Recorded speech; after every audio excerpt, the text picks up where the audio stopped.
Okay, let's get this thing started, shall we? Oh, man. Oh, this thing had more character flip-flops than our last election campaign debates. Oh, my Lord. I say build the wall. Around this show. Now, are we talking Pink Floyd's The Wall? All right, there we go. Good evening, everyone. Once again, we're here. It's the Omega Files. I'm your host, Dr. Freedom, and tonight we've gathered to talk about the, shall I say, series finale of Class. Well, Class dismissed. Yeah. And so far, it had more twists and turns than your most crazed roller coaster of doom on LSD. And like I said, more character flip-flops than most of your politicians have over the course of their life.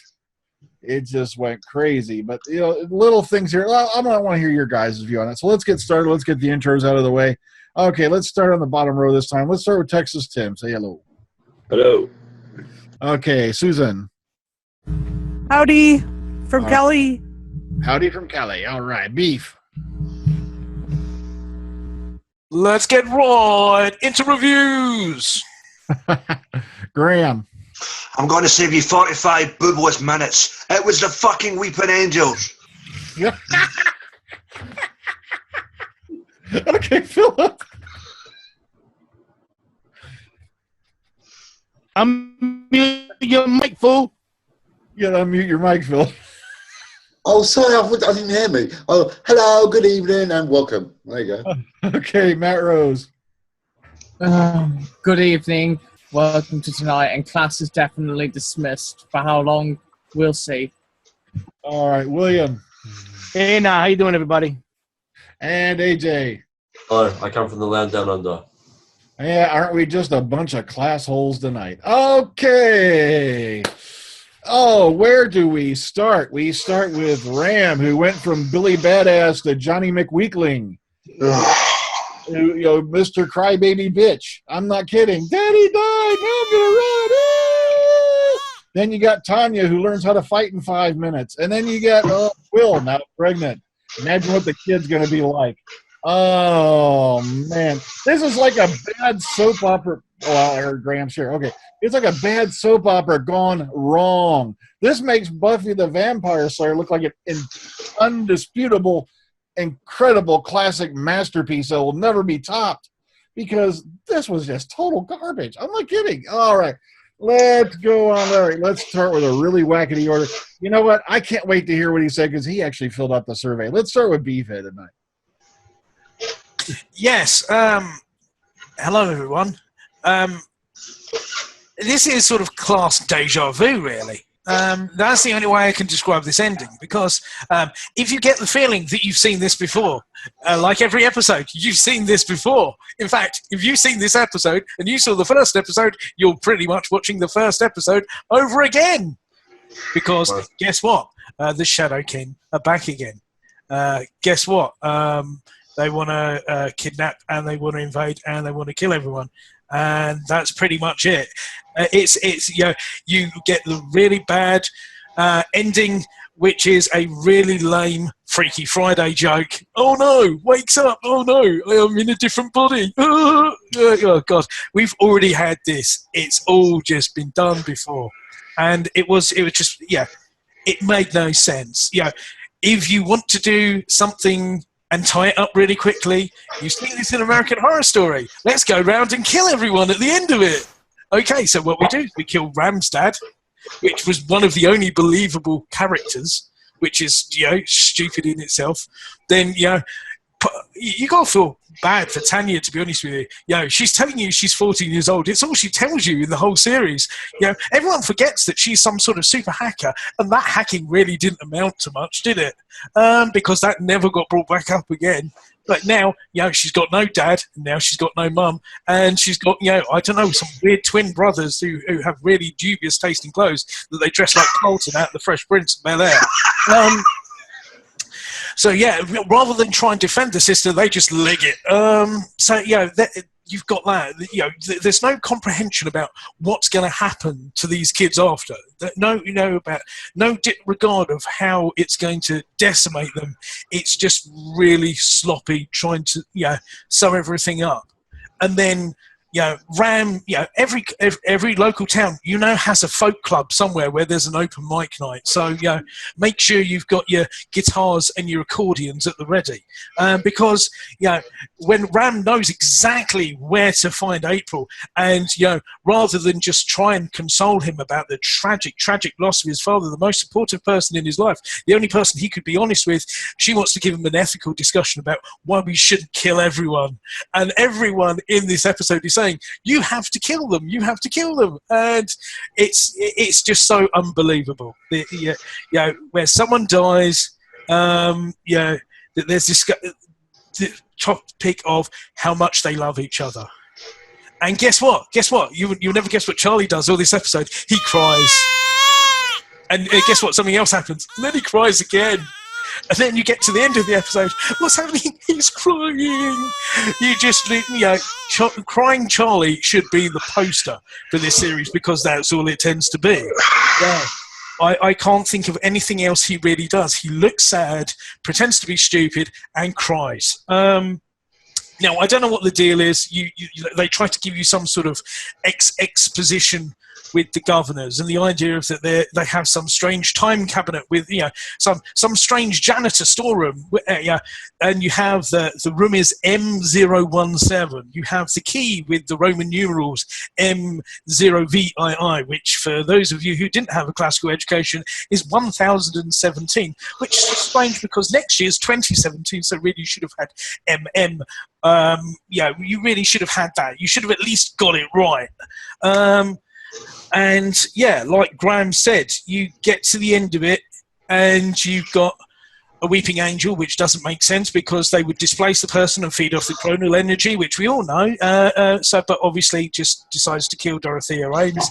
And then you've got a weird tablet with the head missing, with a giant weeping angel over a London skyline, and some strange flying pixies with the headpiece missing. Oh wow! So we've got Raiders of the Lost Ark next season as well. So it's if it comes back. And after I watched this, and to say I was disappointed, I was disappointed. I had to watch it, and I did, and it was just more and more of the same. It's been done somewhere else. It's been done better. And BBC sent me a survey this afternoon to ask me what I thought about Class. And I've really got to mull it over. I started going through it earlier, but it seems to be the feedback and the way the questions are structured, they don't have that much faith in the series. They're even questioning about how the series was released and everything like that. So there must be a groundswell of maybe we haven't approached this the right way. And I think that's the only way that you can lay blame on this. It's not the actors, like we've said before, it's the writing. The structure is bad. It's too formulaic. And just to drop in the Weeping Angels at the end of it was just crap, really. You're just... we've got to try and put some sort of Doctor Who hook in it, so hopefully people will come back, because so far they failed miserably. And that's it. I know. It's just hard to believe that, okay, we're just going to throw the Weeping Angels in here. It's like, come on, it's not like they really need a panel of guys to invade a freaking school in London. I'm sorry, it's like that's your only gateway. Come on, the Weeping Angels are supposed to have all these great spatio-temporal powers, yet we needed a bunch of guys at a school. Well, I don't get the whole point right there. That just doesn't make any sense. Plus, like you said, Tanya, I'm 14 years old. And meanwhile, like I said before we started the cast, the greatest physical threat she's probably ever had to encounter was the guy across the board at her throwing a piece at her when he got angry at chess club. And now all of a sudden, at the end of the episode, bam, bam, boom, boom, I'm taking out Shadow Warriors. Oh, come on. This thing was all over the place. This thing was, okay, I better get somebody gets hurt if I really go off. Let's go to William. What happened at the end, the revelation at the end really messed up the series, because even though it's supposedly Doctor Who spin-off, we didn't get nothing besides the Doctor in the first appearance. We had no other reference of Doctor Who, which in a way it was good about it. The show, the ending right there really screwed up. Now, like we said about this girl learning martial arts in 5 minutes and all that. I was a little bit happy for her. Like that was the whole way of quoting of her mom being killed like that. But being able to fight like that in 5 minutes, that one got me a little ticked off. What should have happened in the beginning of the episode? It said the story takes place 6 days later.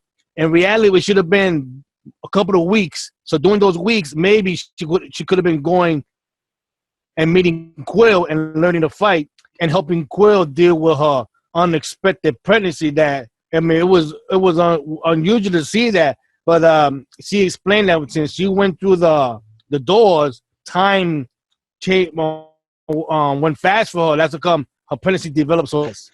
So that was quickly explained. This show tried to be, you can almost say it was trying to do 2 or 3 plots at one time.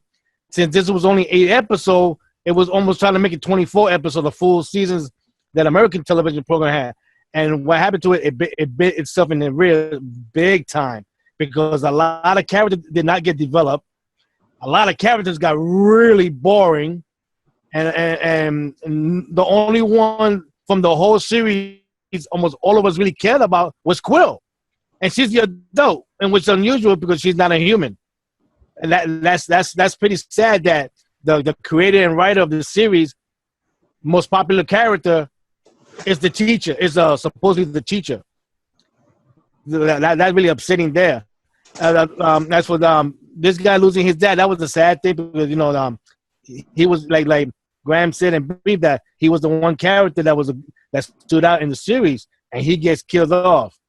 As for Tanya's mom being killed off, that's either way. That was sad because nobody wants to lose a parent like that. But her mom in the series, nobody really liked it because she was always looking over her shoulder, seeing if she was talking to any boy online like that. Being very protective, considering the father was gone. So that nobody cared about that. And this girl, supposedly the ending, which I really was hoping that she was gone from the series and then she comes back in a new body. I was like, you got it. I said, you know what? Beef dealt with that right there. I don't want to add to it because I don't even want to remember it. Trust me, when I'm going to wash my head later, I'm going to forget this. That plot right there made no sense whatsoever, considering there is no more Shadow World. It got destroyed. So I'm like, that made no sense.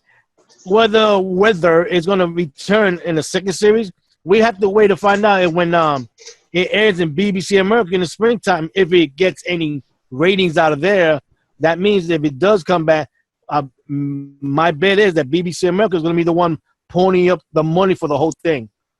That's what I feel. Whether I wanted to come back, no. BBC better come up with if they want to do another spin-off of Doctor Who, they can do better than that. I have no disrespect to any of the actors. All the actors play their role well. It's that the writing really made them be bad. Their character, not the actors. So that has to that's why I don't want it to return. So I'm gonna leave it like that. Let other people talk about their opinions. Yeah, I agree with you. We no disrespect to the actors. They are only doing what they were handed. It's just the writing was horrible. I'm not kidding. You've got characters that are totally flip-flopping and doing the exact opposite of what you would expect them to completely do in that situation. And, okay. Let's move on to Matt Rose before I go completely crazy. Go ahead, Matt. Hello.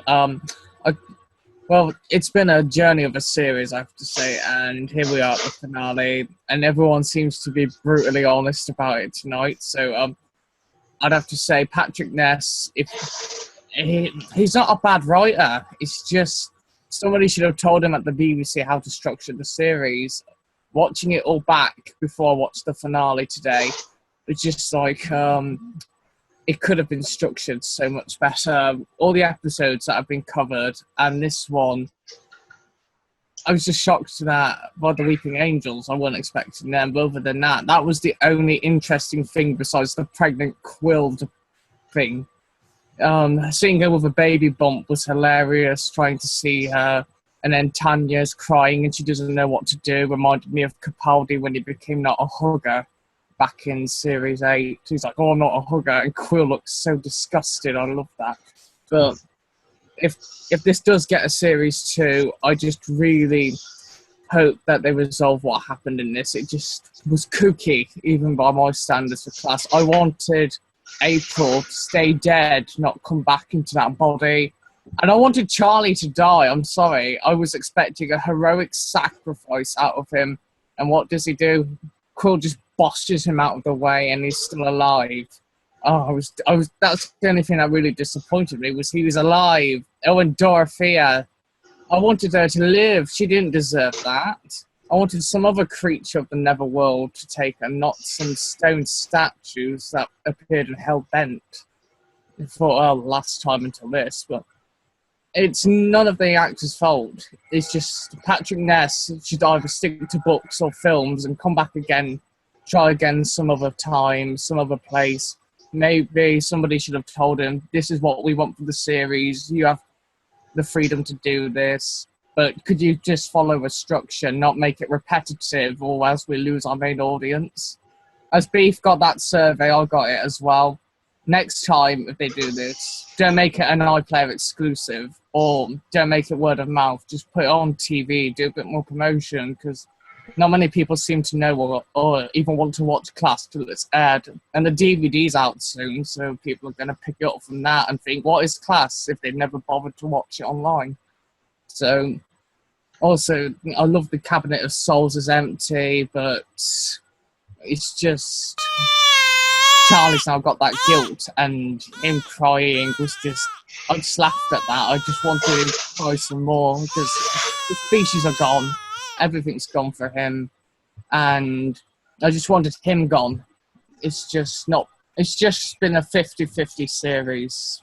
It really has been, and just hope next time round they do a lot better. I know.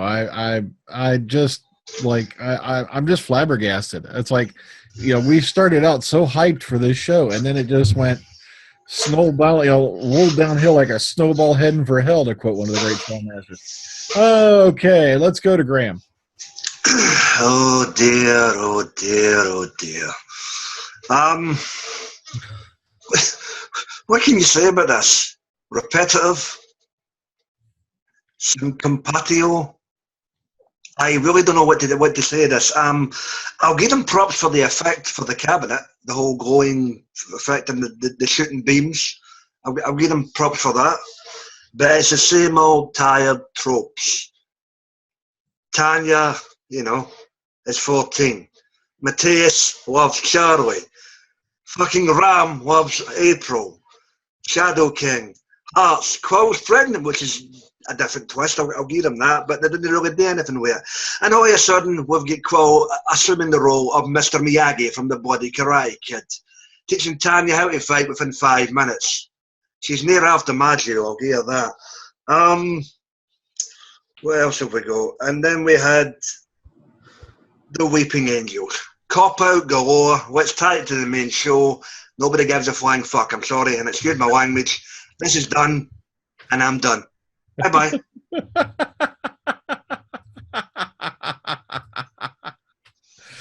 Okay, let's move on to AJ.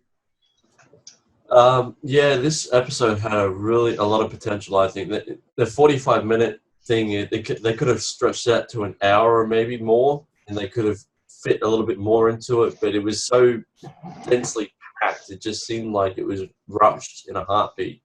I agree. The Weeping Angel was a bit of a cop out. They could have come out with something else, something different, something new, maybe as the big bad, but they didn't. So there's your gratuitous Doctor Who, in your face.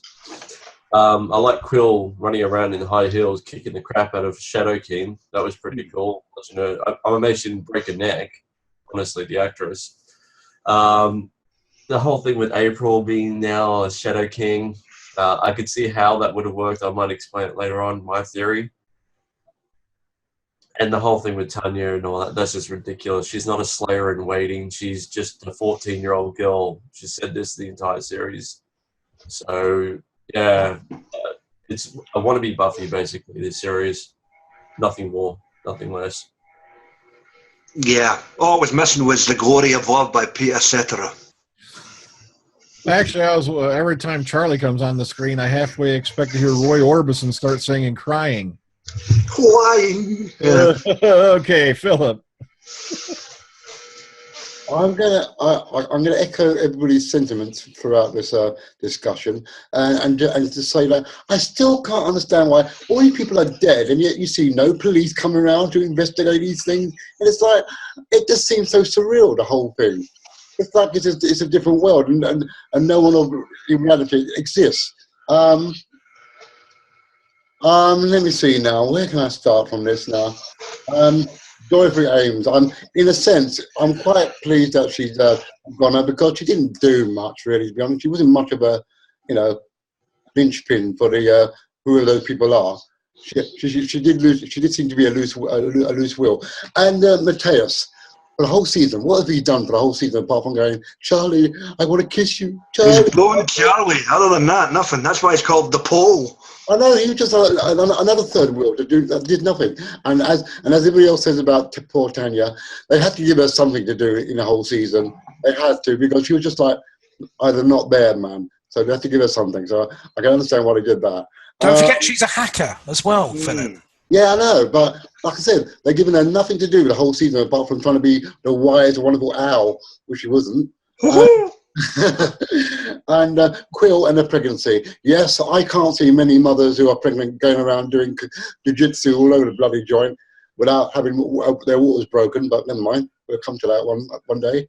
And I still don't know what those people are, who those people are. I mean, if they're going to run with their second season, they need to expand upon those people behind that door. Question. What the hell is the arrival?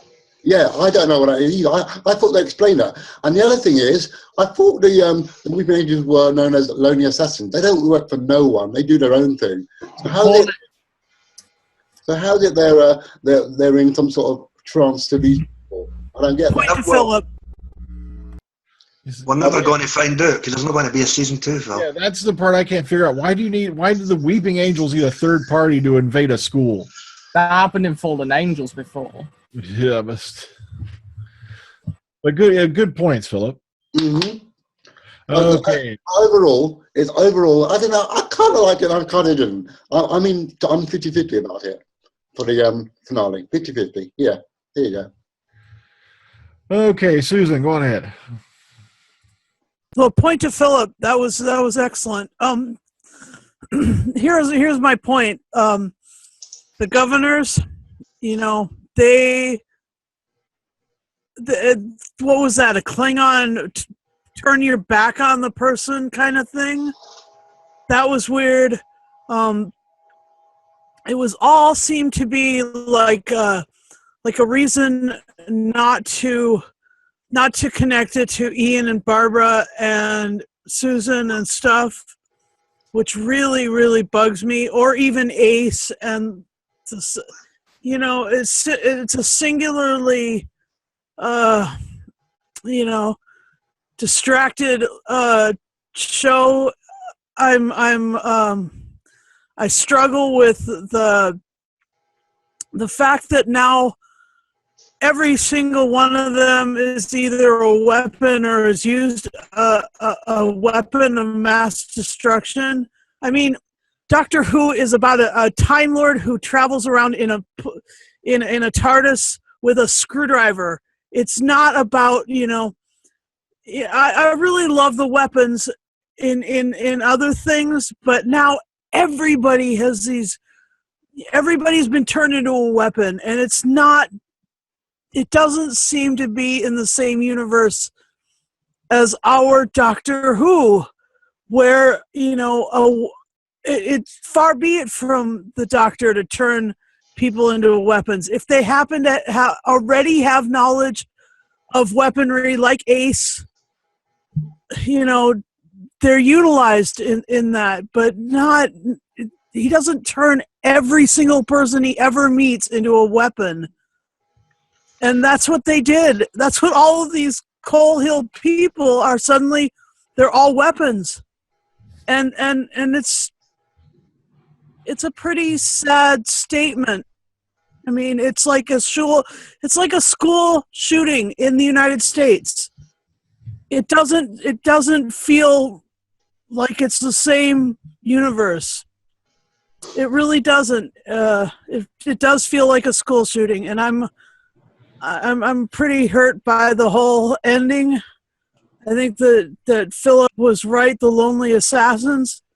I mean, and the governors. I mean, just avoid Susan and Barbara and Ian, a unit on a whole different planet. I mean, it doesn't even seem like the right. It's not Earth. It's not Coal Hill School.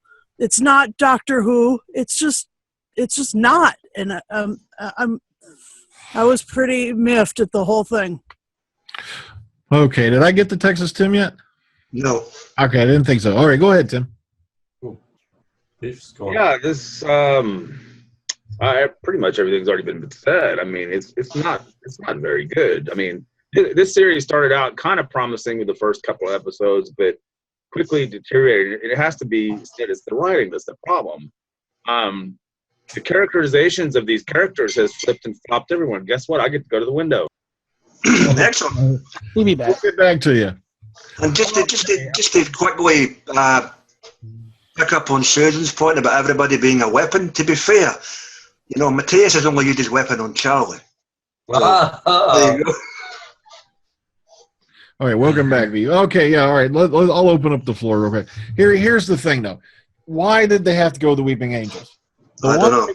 That sprang to my head after I watched this episode. What you could have done was this, and it would have tied beautifully into the main show. What if you find out that a pack of the original, like, say, Celestial Intervention Agency has headquartered itself at Coal Hill? Do you know how many freaking adventures you could go through right there? You know, how many avenues that opens up? You know, and it ties it to the main show. You know, Weeping Angels, oh, wow, we've taken another toy out of the Moffat toy box. He's let us use this thing. But like I said, I still can't figure it out for the life of me. Why would they need a third party? It doesn't make any damn sense at all structurally. It just doesn't. If they want to invade, they've already got the holes and time to go there. They can just freaking invade. It's like, who's going to stop them? Really? Yeah. You know, it's like, okay, all right, back to you, Tim. Go ahead. Well, I was just saying that this whole thing is wasted potential. This could have been a good series. I think, like you just pointed out, if I heard you correctly, they could have used more interesting elements of Doctor Who. They wanted it to be a proper Doctor Who spinoff. Instead, they'll use some random thing like, oh, by the way, we need to remind the audience this is a Doctor Who spinoff, so I'm gonna go stand next to this wall that has a few names on it. It's like, okay, yeah, okay, there we go. Here's the Doctor Who reference. Everybody looking, and it's like it's just tedious. It's like everybody has said, it's stuff you've seen before a million times. You knew when you got to the end and that you see the two laying there on the floor that the one's going to get up and say, what is everybody looking at? It's just tedious. It's tedious. They could have done so much more with this than they did, because they're, like everybody has said, the actors are fine. It's just they're given the most rubbish lines to say. And it's just a big disappointment. I think that the idea that this is a Doctor Who spinoff is not even true. It's just kind of like, wow, really? It's the best you can come up with. I have a question. Like has been said, typically they throw people back in time and feed off that energy or whatever. But here we go. Now they're just bullies that beat somebody up and leave them laying on the floor. I mean, it didn't make a lot of sense. So. Okay, Graham, you had a question? No, I'm going to throw it out there. K9 and Company is no longer the worst Doctor Who spin-off. Exactly. Well, I mean, if you want to pick through the wreckage, and I use that term quite figuratively, it is, if you look at how you've ended the series, really, and if you were to go forward, which whether they're going to do it or not, I really can't say. To be fair, they could have had a 2-series deal from the get-go. They could have done, but it seems to be they've sort of screwed the pooch for themselves. They've really backed themselves into a corner, because you had Charlie with the Cabinet of Souls, which he's now opened. When I know Graham said he liked the special effects. It reminded me of the Ray of Light video that Madonna did years ago. If you ever saw that, we're good in our ray. It was like that for me. Well, there you go. I mean, no, but compared to some of the shit we've seen, it wasn't bad. That's what I mean. But that's it. Now the Cabinet of Souls is gone, and basically Charlie's the last of his species. He cries and looks sad a lot. So really, his character's pretty pointless now, which by proxy makes Matthias's character really pointless now because Quill's not bound to him for any way, shape, or form. On the plus side, it does free her up. They've made April basically a really crap joke, so you can't go anywhere with that. Ram is completely unbelievable as a character unless he's into, I don't know, what would you call it, rockophilia? I don't know what you call it. And then you've got Tanya, who's, as we know, 14 years old. So where do you go from here? You can't really go anywhere. And you've killed Dorothy Ames, which was the only way you can tie the governors to the school. In essence, you have killed yourself with potential for a second series. You've actually just all your characters. Do you not think again that's the B plot being more interesting than the A plot? Yeah. Because that was the more interesting thing, and you only got to see bits of it, and now they've already wasted that character, apparently. So, Look, if this is the end for this show, only two decent things have come out of it. Catherine Kelly's Miss Quill, and probably the Shadow King they could use again in the main show if done right. Other than that... Why would they want to? I think that's the most difficult. Exactly. This series has been so... They might as well call this the Class and Shadow King show. I realise. I'm just saying, if they wanted to, they could use them again. If anything, that was the biggest chain around this series' neck because they. I'll grant you that. I'll grant you that. But it is a new villain within the spectrum. So I hate to say it, they're a new villain, but they suck. Well, they probably suck. Yeah, I know. They really do. They're being thwarted by they're like Scooby-Doo villains. They're being thwarted by kids. Okay. You know what? I take that back. Catherine Kelly only. Fuck the Shadow King. There you go. So, all right, one thing I want to throw in before we go to age. Oh my gosh! Oh, now I put a rain on the door. Go ahead, AJ. I was going to say, this whole season reminded me of Love and Monsters, even with the stony end. No. Actually, Love and Monsters in parts was better than this. Yeah. Yeah. It is. The way Elton wasn't turned into no stinking weapon. He was just, fell in love with a rock. The way this school is, they should rename it from Coal Hill to freaking Roach Motel Inn. I'm not kidding. People go in and teachers go in, but they don't come back out. It doesn't make any sense. It's again, and this is just what they did. They should have called it Crass, because this is not even close to being anything like the so-called parent show. There's nothing to do with Doctor Who here. I mean, probably what happened was that Ness probably threw this at them and said, here's an idea for a series. And they thought, but wouldn't it be great if we could tie it into Doctor Who? Then we'd get even more people watching and blah, blah, blah, blah. But it literally has nothing to do with Doctor Who at all. And that's why every time they try to throw in a Who reference, you kind of cringe and go, oh, really? Oh, that's right. This is supposed to be a spin-off. Actually, was this a rejected script for an episode? Yes, it actually did, if I remember right. It started off as a rejected. Okay. Well, I mean, the idea that you could turn something like... Here's the thing. I still think it could have been good, but I just think that maybe it might have been a better idea to have a team of writers, because I still hate to criticize Ness, because I've listened to his writing, and it's been good, but no, he has no... The characterization is poor, and the dialogue is poor, and it's cringeworthy. I mean, you're watching it... Oh, God, they're going to go there. Yeah, they went there. It's like they're holding hands again. Yeah, it's just like, come on. This isn't how real people behave. So. Also, Tanya, here's the idea that I had thrown out before we started recording.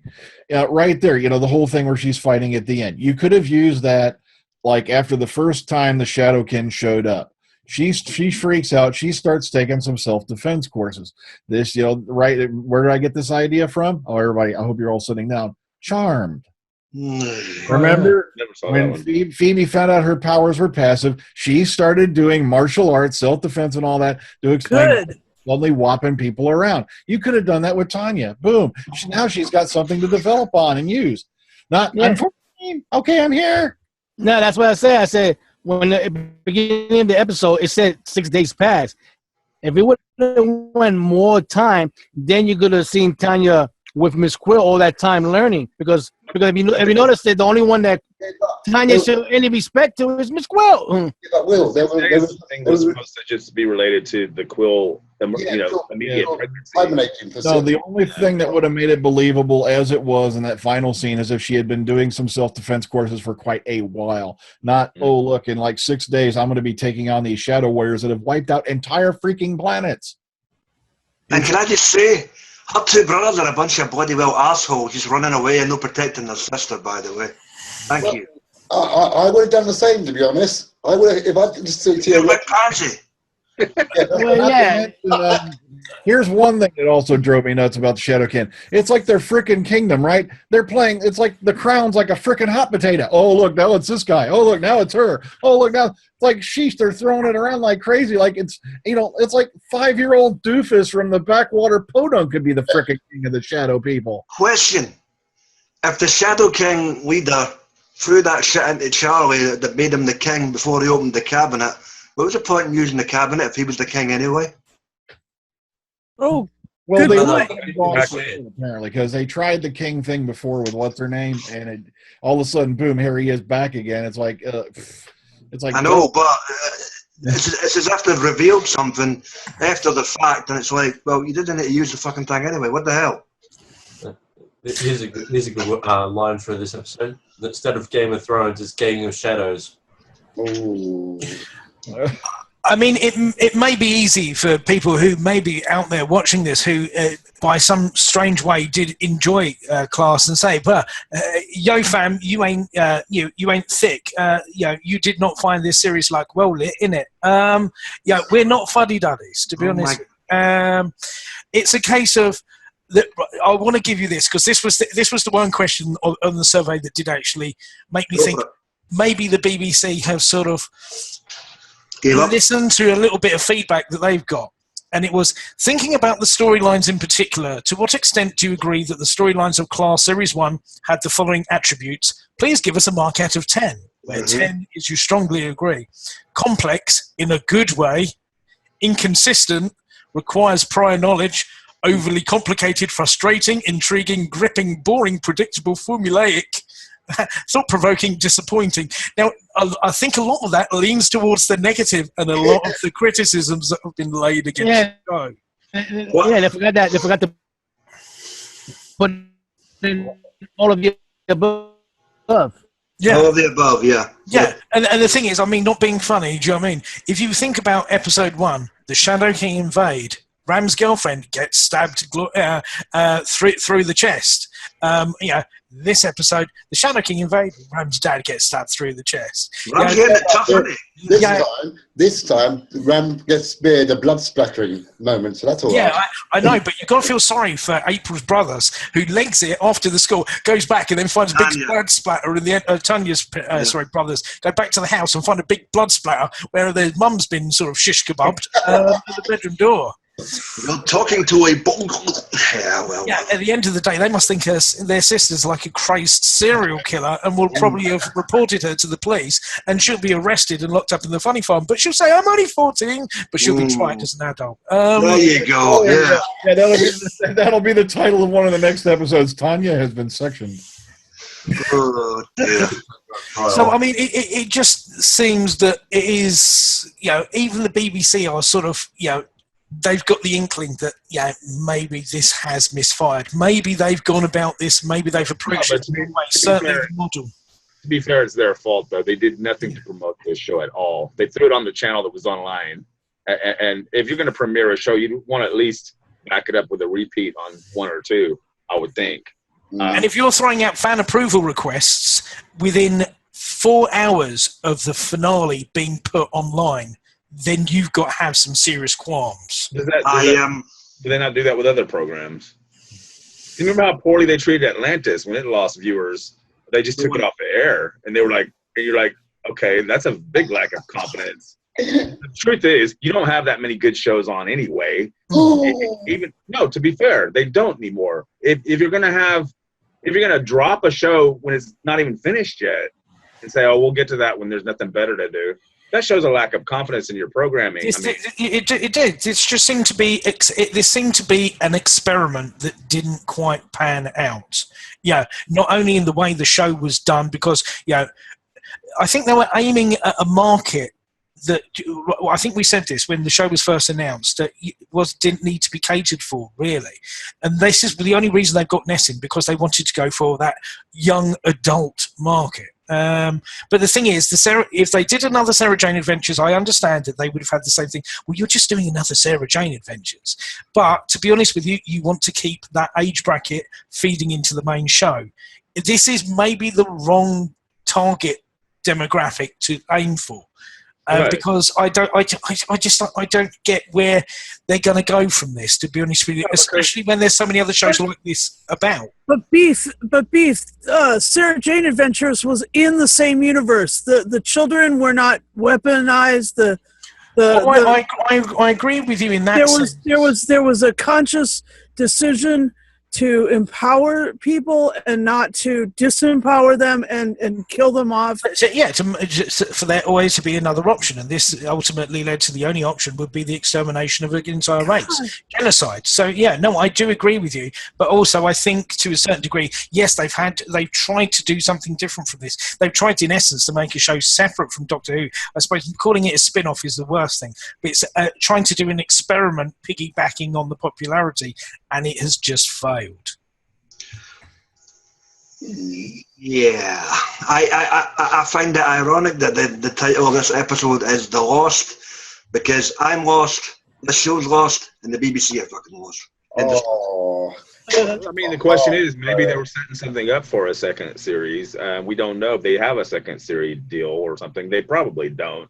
I mean, to me, it seems like a waste of potential. This could have been something really good, and it just seems like they really should have put it together a little bit better. It is all over the place, and everybody is so emotional all the time, and you're just like, really?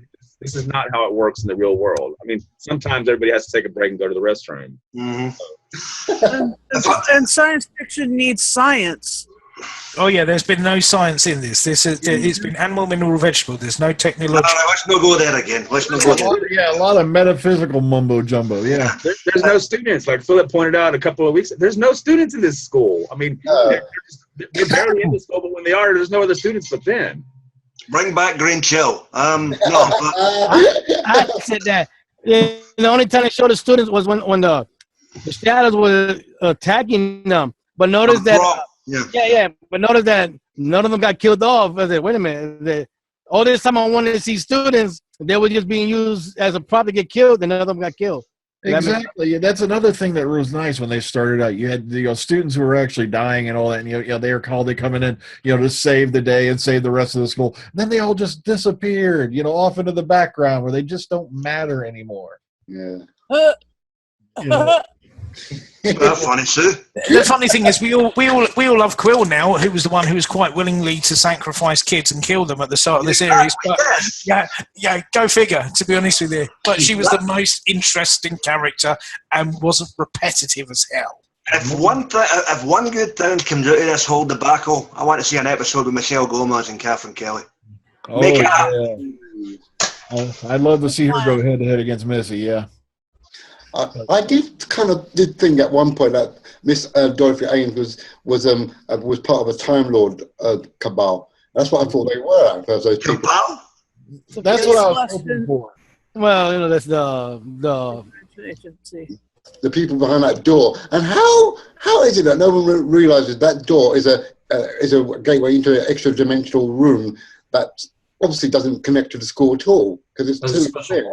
Maybe it's got a perception filter. We don't know. It's the same way people don't realise the big do not enter sign into Stephen Price's basement. You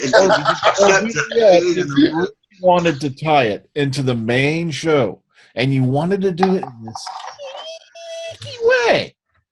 Imagine if it turned out Dorothy Ames's character is, let me see, a certain character who disappeared from the last series. No longer welcome on Gallifrey. The general? Rassilon, a.k.a. Asselon. Oh, yeah. Oh, that's what you mean. Yeah.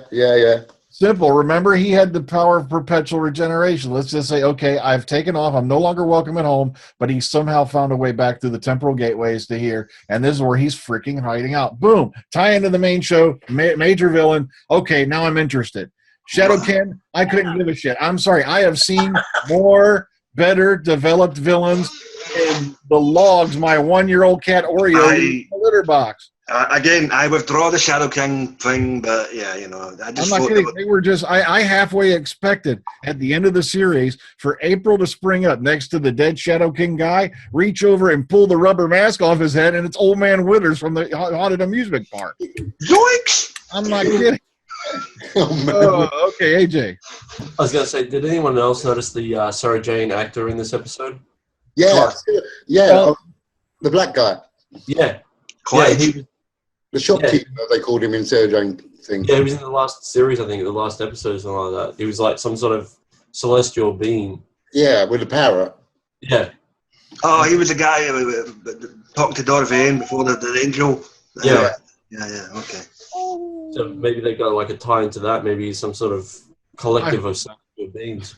That's why I kept thinking about the Time Lord thing. Because when he was in Sarah Jane, he had that kind of like Time Lordy thing about him. And I thought, oh, it's that man again. Maybe it's that kind of thing. I'm going to blow to the war right now. It was Straxus. There you go. Oh, yeah. Straxus. A black Straxus. Hello. Well, Don Warrington is Rassilon. Why no, Phil? You know? That did cross my mind. That did cross my mind when I was watching it. Black Rassilon. I thought, maybe. Yeah, we've had that before, so that's perfectly logical. But oh man! But like I said, let's throw in the Weeping Angels at the end for the hell of it. Oh, Yvette. Oh, so anything else anyone did really want to bring up? No. At least the angels didn't talk. I like the other when they made them talking in other episodes. So. Angel Bob? That gives them a bit more characterization. They speak a bit. It made him eerie. That's what I like about that episode. It made him eerie as hell when he's talking through Bob. You know, I don't have a comfy chair, sir. Mine squeaks. Oh. Was it me, or did the Cabinet of Souls look like pop vinyl once that it was empty, sitting there on the stage? It looked like a pop vinyl.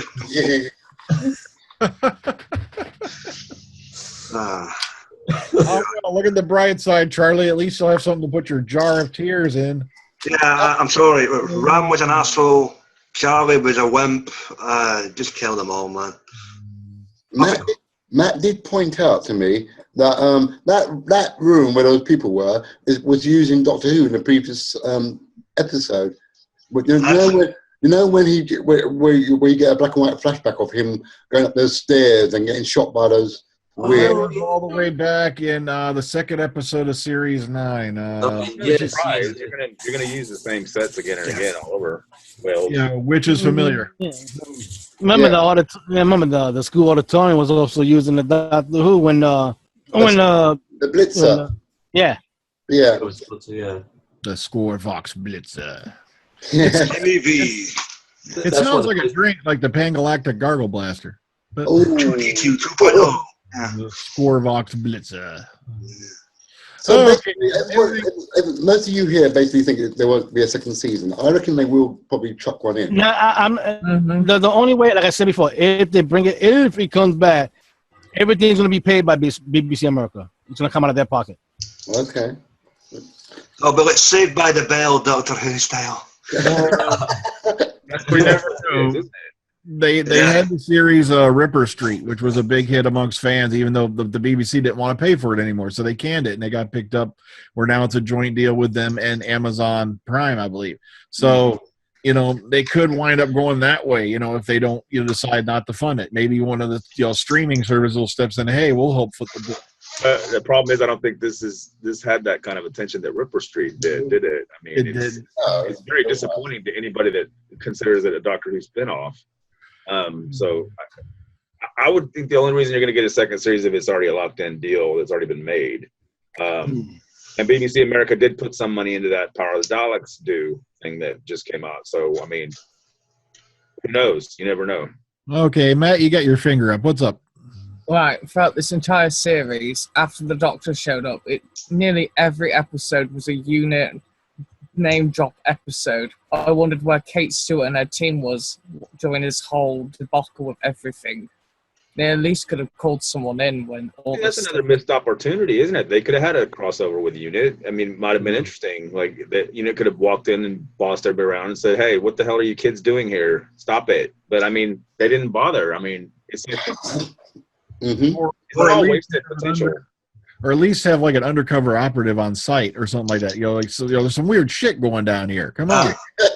You want me to really scare you? They're sitting there, we're all expecting you, and the old farts for countermeasures show up. Oh, Chunky Gilmore. I don't even think Jago and Lightfoot could save this one. Oh, Oh. I love them. In a way, I was expecting at the end of the episode Capaldi just to materialize into the episode and then, walk out the task going, "What did you do?"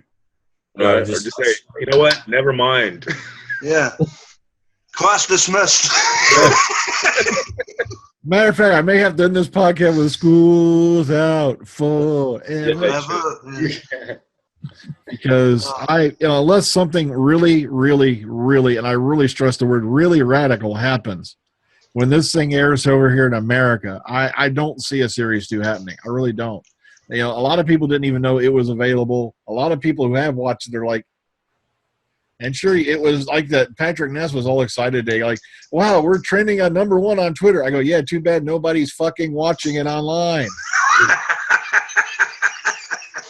You can trend on Twitter all day long. Hell, what do you call it? The Kardashians do that all the time, but who really gives a flying rat's ass about them? Oh, yeah, they'll bring in Kanye to write the music for next series. That's if he gets over his funny turn. Yeah, it's still in Hospital, isn't he? Who gives a shit? Matter of fact, this show is going to wind up joining him in the next room for exhaustion. Yeah, oh, man. Okay, any other points anyone wants to bring up before we rate this sucker and put it to bed? I see you hit the bar. Okay, so class dismissed. Let's rate this sucker and put it to bed. All right, let's screw with the order. Let's start with Texas Tim. How do you rate this one?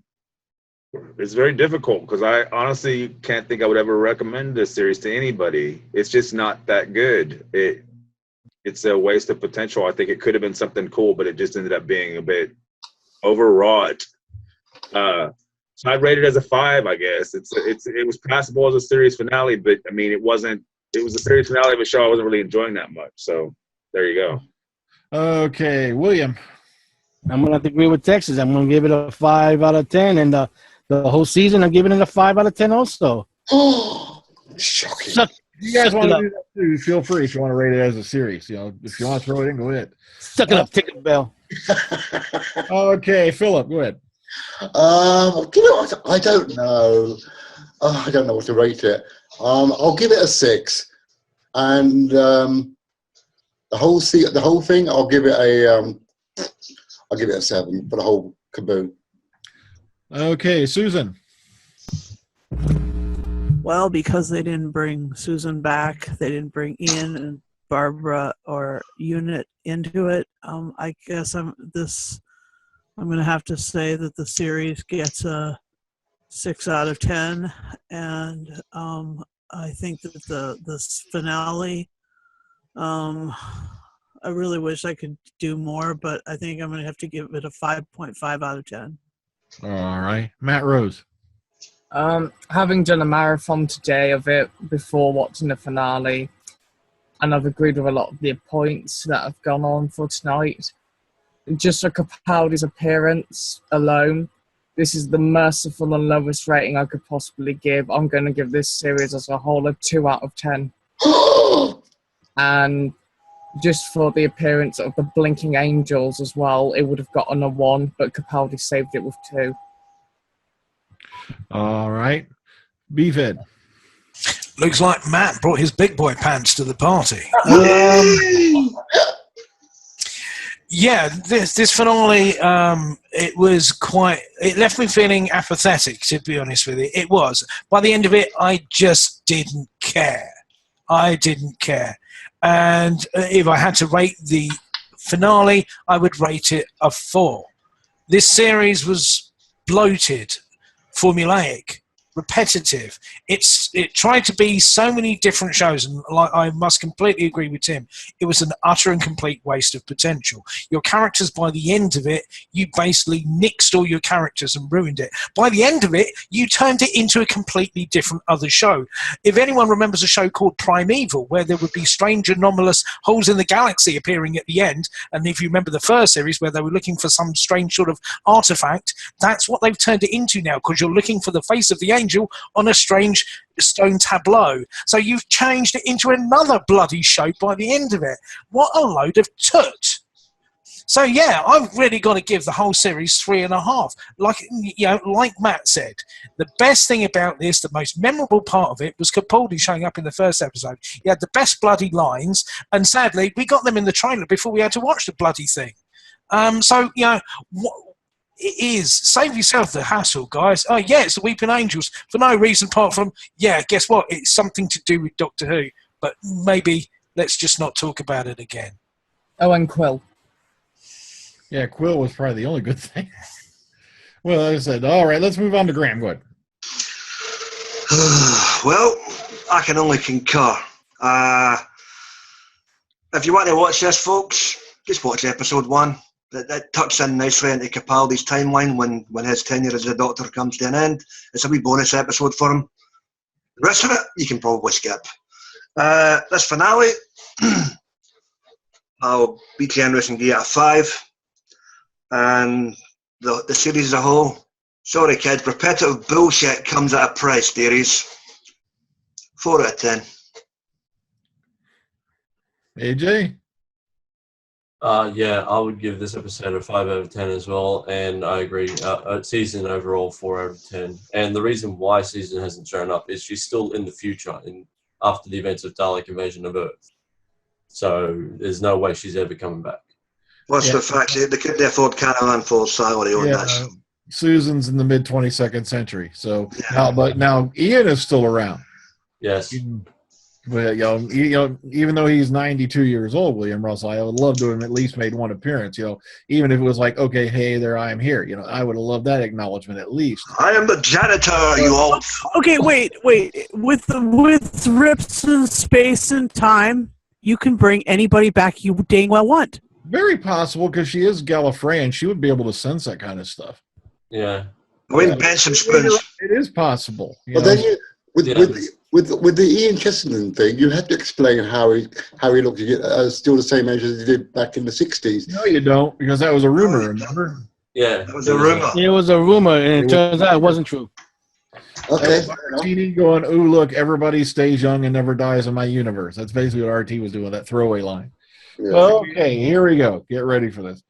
The series as a whole, I'd have to give it maybe a 5. It tried, it really did. And the main reason I'm giving it a 5 is the Capaldi appearance. And, of course, no disrespect to the other actors in the series, but Quill really knocked it out of the park. Her character was phenomenal. It really stood out amongst all this nonsense.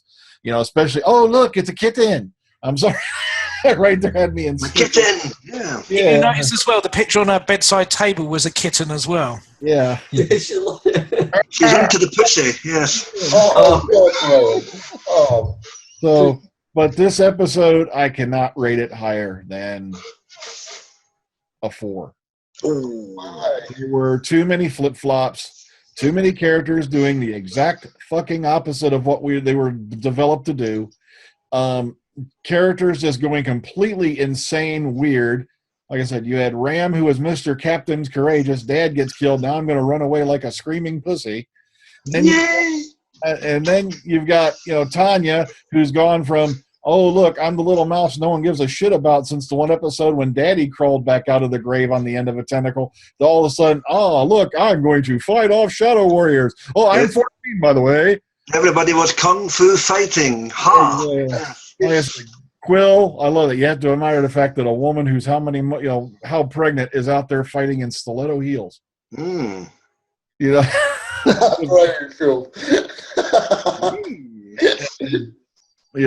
Too bad they killed off the headmistress, because to me that's probably she'd probably be only one of the other characters I would be interested in even hanging around to see. We don't know if she's dead. She might come back. Yeah, maybe she gets disavowed and they don't kill her, but And then, like I said, the fact they tossed of all the Doctor Who villains that you could have chose from, you picked the all-powerful, super-duper weeping angels who now suddenly need a board of governors to manage time holes at a fucking school. I'm sorry. It makes no sense. It's like, I'm not kidding. Was he, matter of fact, Mr. Ness, if you're watching, can I buy some pot from you? Can I just say, by the way, for anybody out there sitting, waiting anxiously for the arrival, sorry, it's not going to happen. No, because they just It's going to happen.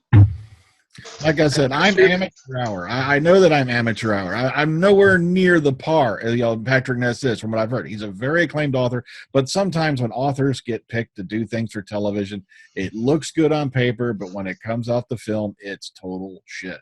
It happens. Well, not to mention the casual racism, because only the Whitey parent survives. Oh, yeah. Yeah, you noticed that too, huh? Bruce Campbell would have knocked out of the park. Oh, one more thing. Very clever how they got around the fact that she could then show her walking. They just had her sitting down in random places every time they showed her on camera. It was clever how they got around that. Yeah. How many of us here were all sitting here going, sooner or later, she's going to wind up back in the chair because they can't body double her for forever, and they can't just keep doing that forever. Sooner or later, come on, a disabled actor, she's going to wind up back in the chair. It's just an ill thought out plot point that they didn't really think their way through, and they're just like, again, it's just nothing new. It's just all been done pretty poorly. I mean, it's stuff you've seen before, but you've seen it better. So it just reminds you of cooler things. I gotta go watch that thing that was cooler than this, I just felt bad for this episode of the show because it started out so, great potential, but it just fell on the tracks in front of the stupid train, and it kept rolling and rolling. Like I say, when the history books is rolling this, you've got another episode with Capaldi as the Doctor. That's all it'll be remembered for. Okay, guys, and I don't know. I'm going to give you all 2 weeks' time because I have to work next Saturday. Plus, this is going to be a big one. Okay. Power of the Daleks. Yeah. I want Which version? Either one. If you out there, if through legal means have access to the color version, we'll talk about the color version. It's the same one. What is You have an audio version. You have a telesnap version. You have a. We're going to talk about, obviously the animated version. You see, we're going to have a little talk about it. Plus, I know a lot of people are going, "Oh, look, they're wearing the wrong clothes in some scenes." But they hurried it up. But like I said, let's sit down. We'll have a talk with it. We'll discuss the episode, the historical significance, whatnot, and all that. We'll have just a fun time yapping about it because it is an incredible milestone episode for Doctor Who. This was the first time, probably in the series of any episode, where you replace the lead actor midstream, sort of midstream, and all of a sudden, you've developed a whole new concept to keep the show going for 50 freaking years. Mm-hmm. So, and Patrick Troughton did a fantastic job. Yes, very, very well done by Patrick. So until then, everybody, in 2 weeks' time, we'll sit down, we'll have a yap again, and I don't know what to tell you. Eat lots of bran, take a cold shower, and hopefully forget this whole thing ever happened. Goose out! Remember, if you enjoyed Class, you'll like every other TV show ever made. And for the record, it was shit. Good night, folks.